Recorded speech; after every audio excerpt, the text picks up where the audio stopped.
kutoa maoni yako kupitia tovuti yetu Channel 10 mtandaoni ili basi tuweze kupata maoni hayo. Moja kwa moja sasa tunaanza na habari za kitaifa. Rais Dr. John Magufuli amewaapisha majaji wawili, jaji kiongozi mahakama ya rufani Shaban Lila na jaji kiongozi wa mahakama ya Tanzania Ferdinand Wambali. Faraja Kiongole anaripoti. Awali jaji Lila alikuwa jaji kiongozi, wakati jaji Wambali alikuwa mkuu wa chuo cha uongozi wa mahakama Lushoto, ambaye amechukua nafasi iliyoachwa wazi na jaji kiongozi Lila. Mimi Ferdinand leo katibu Wambali na kwamba nitaitumikia vyema na kwa moyo thabiti Jamhuri ya Muungano wa Tanzania katika kazi ya jaji kiongozi, na nitafanya kazi kwa mujibu wa katiba ya Jamhuri ya Muungano wa Tanzania iliyowekwa kwa sheria, kwa kufuata mila, desturi na sheria za Jamhuri ya Muungano wa Tanzania.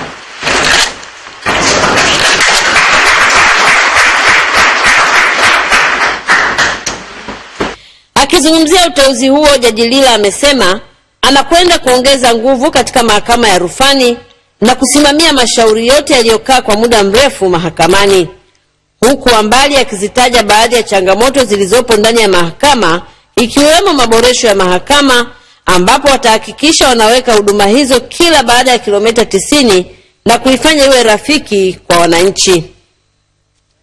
Kwa hiyo tutashirikiana na wenzangu kuona namna ambavyo tutakabiliana na hayo mashauri ambayo sasa hivi yana muda mrefu mahakamani, na kwa mujibu wa taratibu ambazo zimewekwa kimataifa, shauri lote likiwa na miaka 2 mahakamani na sabani la zamani, na ndicho kitu ambacho mahakama nzima ya Tanzania ilikuwa inashughulikia. Kama nilivyo hapa, mambo makubwa 4 ndio yanayoniongoza kwenye kile kiapo: kufanya kazi kwa mujibu wa sheria na taratibu bila woga, upendeleo, chuki wala huba. Hayo ni maneno makubwa 4 ambayo kwa jaji yoyote anamuongoza katika kutoa haki. Kwa hiyo hilo ndio naloahidi kulitekeleza kwa nguvu zangu zote.